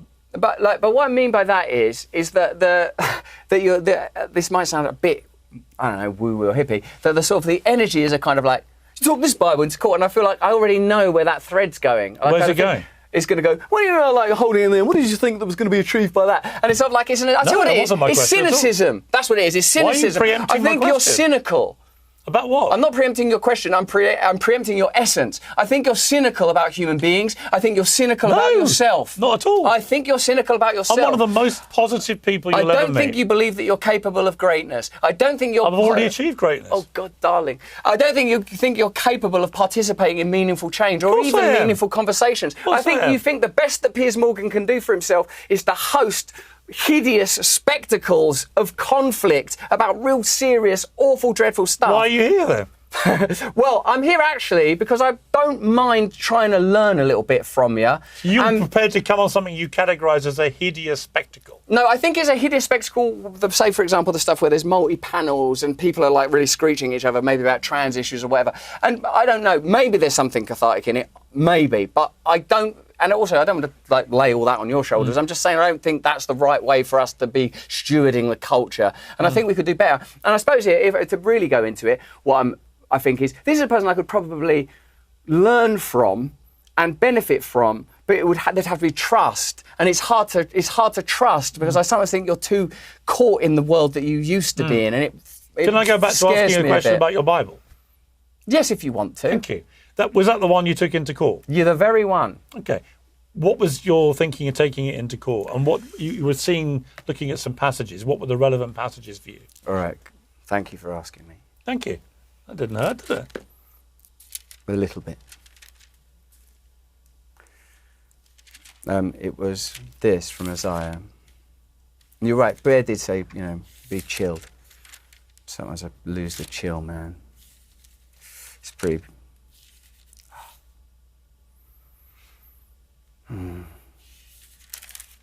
It's this.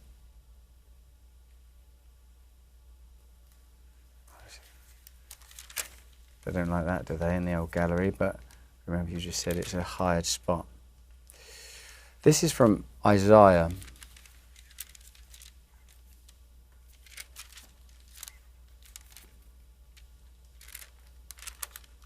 Excuse me.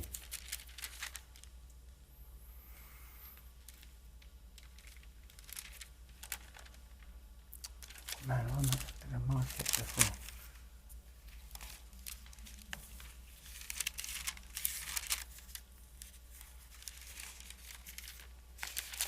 It says here,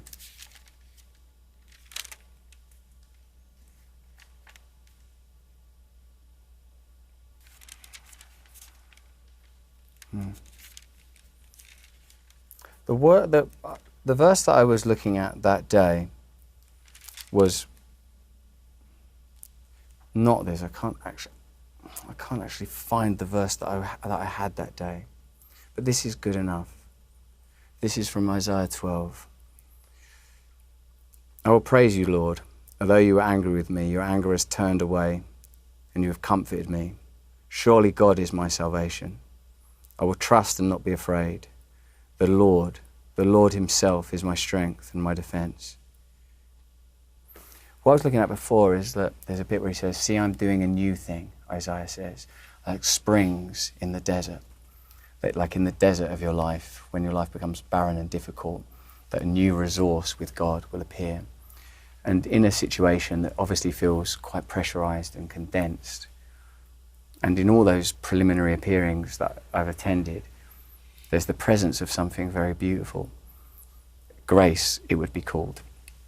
In one of the moments, I think it was the first hearing, although I've had several, the people that patted me down for Securicor went, all right, Russell, geezer, just 50 years old, just some normal geezer, patted me down on that for weapons or, I don't know, sharps.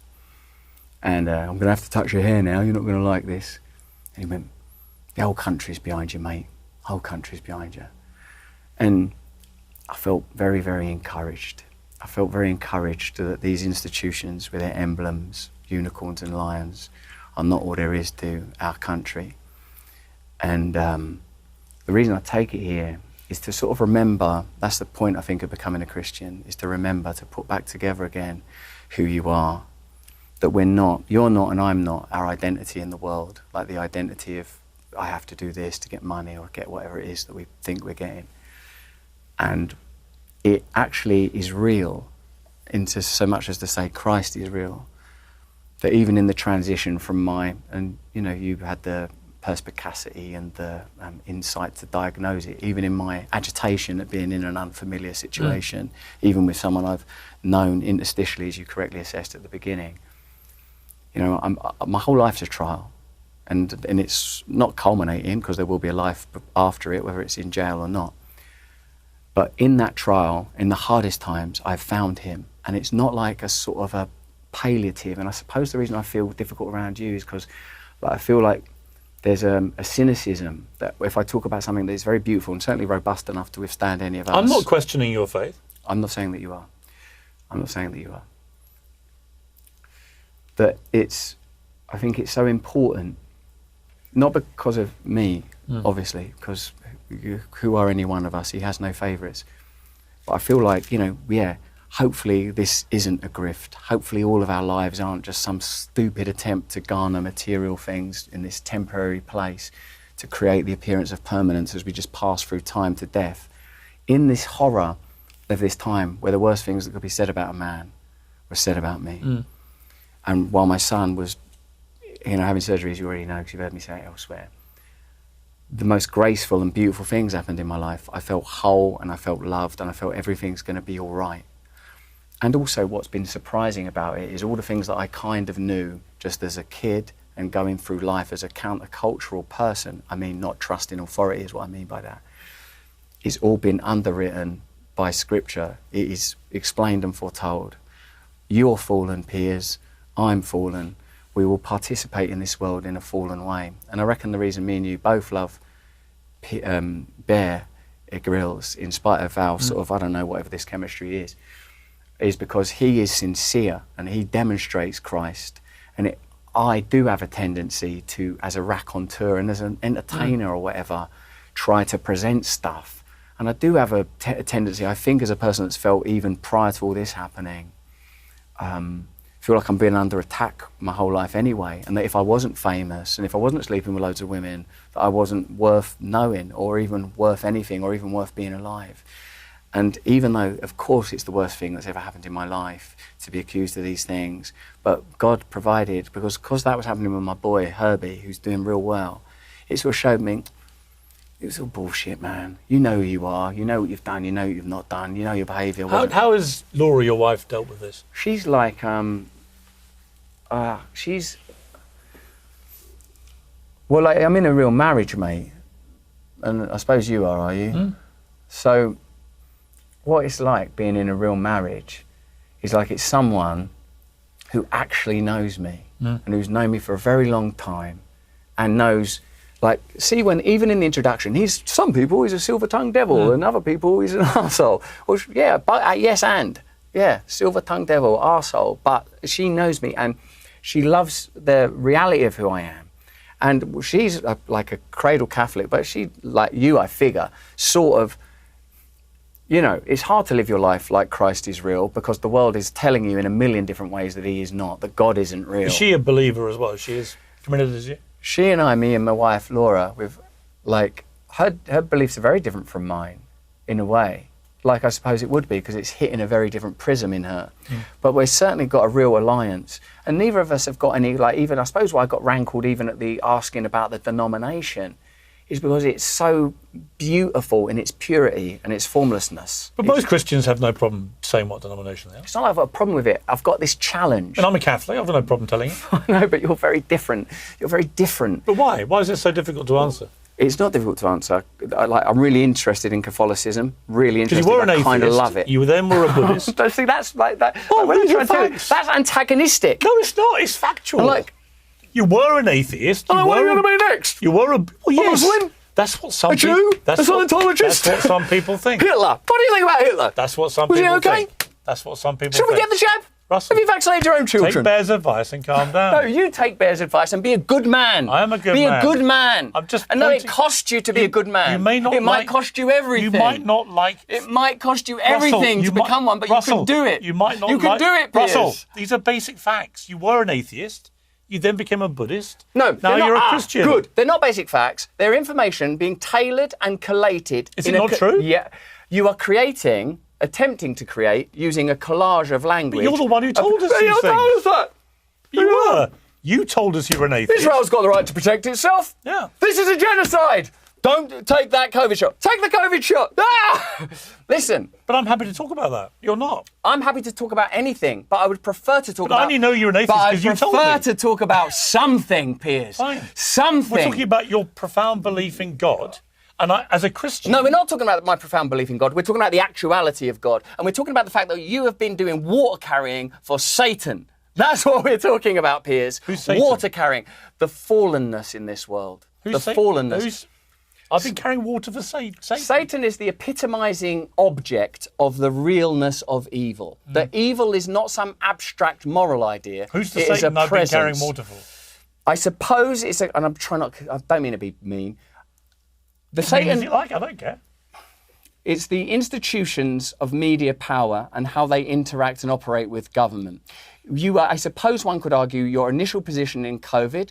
One could argue what went on with the mirror stuff. One could argue what went on, say, with the contentiousness around the terrifying and awful conflicts in the Middle East. But more importantly, right now, that there's a chance for us to, even when like I sort of take my own advice and more importantly Bear Grylls' advice and think, right, just sit and chill, that you sort of revert to a kind of, he was an atheist, he was a Buddhist, and I can't see that as a good faith inquiry. I see it as an attempt to generate an outcome and to create a sort of a kind of hysteria, whether that's in this room with me or sort of more broadly among people. Like Piers Morgan Uncensored could be an opportunity to house, frame, and present in a kind of graceful way important opinions. And I'm not suggesting that I've got any of them, but I happen to be in a sort of a really weird situation in a way that's deeply similar and comparable to your own. You've sort of gone down the weird gushing chute of fame in a million different ways, been close to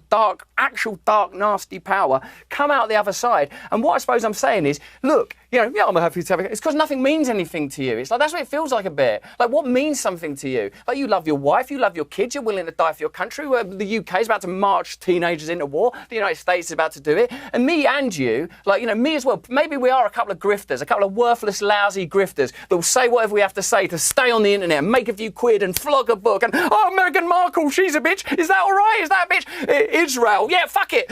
Maybe that's all we are. But through him, not through you or me, we can be something great. And when I sit here with answering questions about whether or not I vaccinate my kids, I think, no, not this. This isn't it.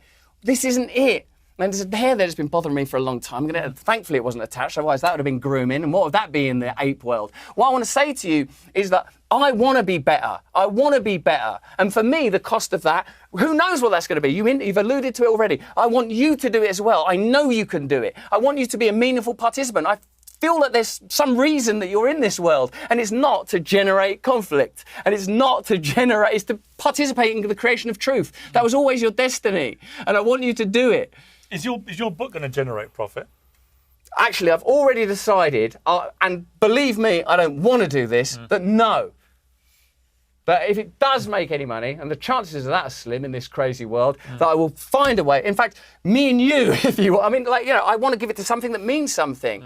I've seen it all. I've not seen it all, but I've seen enough. I've seen a lot. Tucker Carlson's company's doing it, right? TuckerCarlsonBooks.com. Tucker Carlson Books .com. is an imprint of the company Skyhorse, which are a company that will publish stuff of cancelled people.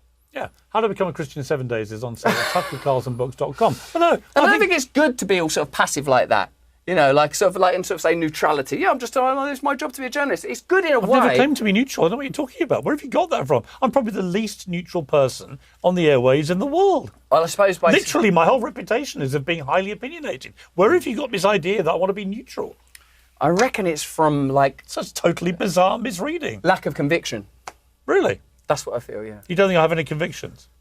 That's what I'm feeling. I feel that you're a beautiful person, and I want to be in a position where, look, man, think of the ones of this I've done. I've done Paxman. I've done that other little one with the earring. I've been around all these people, mate.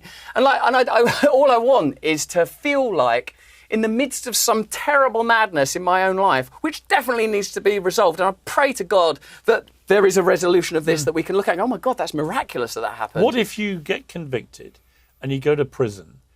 And it's not very nice. No, not that. I'm talking rats. Not You'll that. have to choose a gang. Not that. They'll be the white supremacists, not that. the Muslims. Not that. What will you do? Join the white supremacists on one day and then grift for cigarettes with the Muslims on the next day? How will you deal with the fact that in that moment God has felt that's the right thing to happen to you? Then, drink the cup, man. Drink the cup. That's the deal we've got.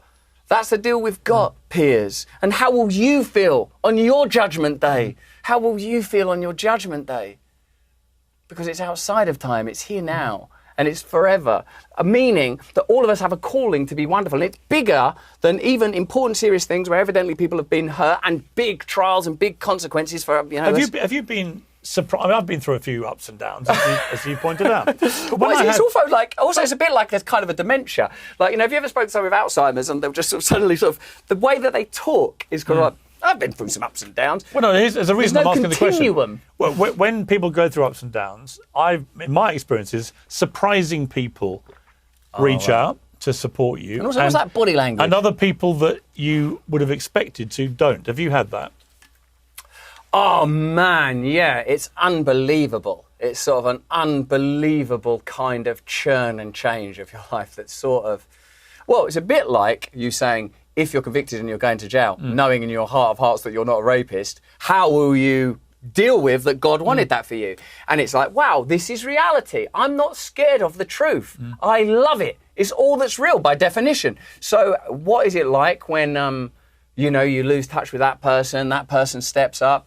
It's like, oh, that was always true. Who's disappointed you the most? Give us the top fives. Top fives. Who's been most disappointing to you? No one disappoints me. Come on. I'm not doing your mad little game of reducing everything to trivia and tittle-tattle, because some things, believe it or not, Piers, are not trivia and tittle-tattle. In fact, there's an argument for the direct contrary, that none of it is trivia and tittle-tattle, that you're continually in the moment interfacing with a really beautiful reality that has a veil laying across it, and all of us are sort of tangled and interacting with the veil. Oh man, I just sort of thought Terry Wogan and David Icke 1987 vibes. I don't want to do that stuff. I don't think that I'm especially important or that I have any unique or novel insights. I've just had a really unusual life and I've written this book. And the key thing about this book is becoming Christian is a consolidation of all the mad musings of a mind that was embedded in and wedded to the culture. I thought, wouldn't it be great to be famous? Wouldn't it be great to marry a pop star? Wouldn't it be great if you could sleep with endless women whenever you wanted to, consensually, one might say, given the nature of this current appearance. But at the end of it all, even though obviously you have to find God to get any of you that are clean and sober from drugs and alcohol, and you have to get clean, you have to find God, or some kind of God, to even cope with life without your former God that was drugs and alcohol. Coming to Christ is like you're exposed to a deep reality that is beautiful and available. And so it's not like always good, because sometimes still, like this morning, I was worried about coming on Piers Morgan. I'm even a bit worried now. I'm doing this on Piers Morgan. Will they use it? It's uncensored, so I suppose by definition. Every word we've said will appear. Even the sort of the long pause on Isaiah, that'd be a will good all appear moment. without. I'll clip that up. No. Everything will appear exactly. That's my promise to you now. There will not be a single second cut out of What do you this. think your duty is here? Not with me as a guest. Just to ask you questions. No, not with me as a guest. That's sort of largely irrelevant. I mean, you as Piers Morgan. I think I have a platform that is now pretty big, pretty global, and my job is to take complex issues, get people with strong opinions and hopefully some brain power who have strong opinions that don't agree with each other to debate these things, or to have one-on-one interviews with people like you, where I try and just be. I said to you before we came in here, you asked me, what do you want to get out of this? I said, I just want to be fair to you, right? I don't think I've been unfair. No, I don't think that either. What I've been struck by is that I think underneath the calm exterior you've tried to exude, quite understandably, I think inside you there's a lot of tension, a lot of stress. You know how big this moment is coming in October. I've known you 20 years. Like I said, we're not like friends, but I've known you. And I've always got on well with you. I'm not one of these people that suddenly pretends I always knew and always hated you. I don't know, right? I don't know. I don't look at you and think you are this or you are that. I would prefer to let a jury work that out based on the evidence, and you to be judged fairly by the evidence. That is what should happen to anyone. That's irrelevant. The individual's irrelevant. I absolutely believe in that. Of course. I know that you do. I don't think you're. I'm really not trying to trap you at all. I don't feel that. I don't feel that you're trying to trap me. I promise you, when people watch this, I doubt anyone's thinking, God, Morgan's trying to trap him. I'm not. I'm just asking you basic questions, which often you react like Vesuvius to, which I find weird. It's like the only reason, for example, the only reason I know that you were an atheist and a Buddhist is because you proudly told everybody. No, I want to try and explain it because maybe it'll be valuable. I took drugs real young, so I knew that there was a God. I rejected the idea of a Christian church for all the reasons anybody would.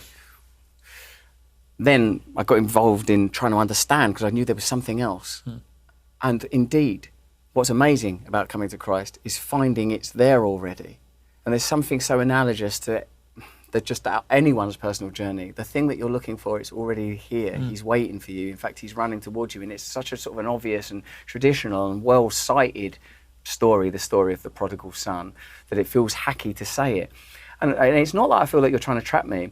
I feel that you remain an avatar of something mercurial and untrustworthy in the media space, that by making claims like I'm, housing debate or challenging or whatever, the tendency and trend is generally towards the interests of sets of power that benefit from having you there. In the same way that Rupert Murdoch is not going to advocate for someone that's like going to go, hey, these media monopolies should have as much influence. They're messing with the miners' strike, or they're putting factory in power. Oddly, Fox News, which is owned by Rupert Murdoch, of course, regularly has had you on as a guest, right? So I'm not like, listen. And I would ask you a difficult question, is if you feel that way about Rupert Murdoch, who I personally have enormous time and respect for, and a lot of gratitude for what he's done for my career, and I think he's a great, great media tycoon. But regardless of that, if you have such strong views about his terrible power and so on, why do you go on his network, Fox News? Well, it's not like I'm always on helping Fox him. News. You're helping him get ratings and advertising. Some people would say, Russell, it's hypocrisy that you do that. But people, the more principled stance would be, I'm not going to do Fox News. What am I trying to say? It's like your MO is to be able to desecrate and denigrate kind of anything. I want to ask you, what do you think is pure? What do you think is beautiful?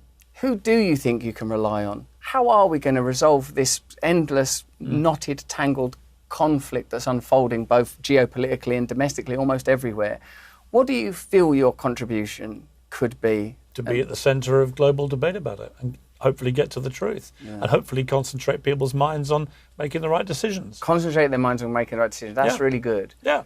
Challenging what authority. Is the right decision? Challenging authority. Like, for example, authority. I've been friends with Donald Trump 20 years, but I've been very challenging and critical about the Iran war, for example. Right? Yeah. As an example, I see that as my role as a journalist. Notwithstanding we've been friends a long time, when I see him do things that I don't agree with or don't understand, I call him out on it. More journalists should be fair-minded. But I also praise Trump when he does things I agree with. I'm willing to be both things. There are very few people out in my world, in the media, who are prepared to be, in my view, intellectually honest. What do you mean by that, and why would that be? For example, I don't think anyone who is intellectually honest can say they know what's happening in the Iran war right now with any confidence. People who talk with absolute certainty and confidence about it, they're not being intellectually honest, because clearly it's extremely chaotic and unpredictable, and no one can speak with any confidence about what's going to happen. That's the intellectually honest position. Got it. All right, got it. Would you apply that to various areas of complexity, even if they're not the apotheosis? You keep mentioning Israel-Gaza, as somehow I should be embarrassed about my evolution on that story. But my position was very clear. After the appalling terror attack by Hamas on October the 7th, where 1,200 Israelis were killed, 7,000 more were wounded, absolutely Israel didn't just have a right to defend its people, but had a moral duty to do it. And then as it went on, I felt the scale of their response became utterly disproportionate, and I feel that very strongly now. That's my position. By the way, a lot of people agree with me. So I don't think it's an unusual evolution on that story. Yes. But if I asked you, for example, are Hamas a terrorist organisation, and was what they did that day an act of terrorism, what would you say? This is where we get, I think, to an important point. point. What would you say? Is that what I would say is, Piers, do you not recognise, perhaps because of your stated aim to be at the heart of global debate, that actually it's a conflict-generating dynamic? And whilst we're talking about a conflict, literally, where people are dying. Of course, naturally. But we're also talking about a more diffuse conflict that's around it. That's also very heated and very, very charged. And I wonder if we as people with a degree of eloquence and access to an audience, instead of being participants in what one would have to call the problem and therefore compounding it, might begin to talk about solutions, whether those are spiritual solutions. But you have to deal with reality when you see it. What happened on October the 7th was an act of grotesque terrorism. Yes. But do you agree? I have such. Do you know I saw Ben Shapiro do something rather wonderful? He said, was it an act of terrorism? What Ben Shapiro did that was very smart was he said, I'm an Orthodox Jew, I wear the hat and everything. So do I agree with gay marriage as an Orthodox Jew or, conventional Jew, whatever type of Jew Ben Shapiro is? He said, no, like, this is my belief. This is my belief, right? So, like, while dear old Russell Brand might be a vegan 1 minute and a carnivore the next and a Christian 1 minute, a West Ham, hey. We've got a wrap, by the way, so... Still support the Hammers. So we're running out of time, but finish your point. My point is that my sense of what is right and wrong is taken from scripture, and my sense of how we should treat one another as individuals is guided by that. And my sense of what should happen on a global stage is completely guided by that. And it's one of submission and surrender So was it an and act of service. terrorism? I really, well, is it, think of the questions you could ask about that. I'm just asking you a basic question about... It's not a basic question. What Hamas did that day. Do you know what we've learned? There are no basic questions anymore. There are. And that's the problem about being intellectually dishonest, is that when you have an act of obvious, grotesque terrorism, you just say what it is. You don't think, how's that going to play to my audience? Or how's that going to spin out on social media? You just say, when 1,200 people are massacred like that, then it's a grotesque act of terrorism. When babies are kidnapped, when the Holocaust victims are kidnapped, you look at how it happened, when it happened, terrorism. the potential alternative narratives, and you try to take responsibility. You've answered it by not answering. No, I have, haven't you? It's wrong to kill people. Okay. Thou shalt not kill. Let's end on that. That's in the Old Testament. Russell Brand, How to Become a Christian in 7 Days. May take 50 years of sin and serious fuck-ups just to get started. Yeah. Thank you for your time. I appreciate it. Yeah, I do as well. I do as well. Piers Morgan Uncensored is proudly independent. The only boss around here is me. If you enjoy our show, we ask for only one simple thing. Hit subscribe on YouTube and follow Piers Morgan Uncensored on Spotify and Apple Podcasts. And in return, we will continue our mission to inform, irritate and entertain. And we'll do it all for free. Independent, uncensored media has never been more critical, and we couldn't do it without you.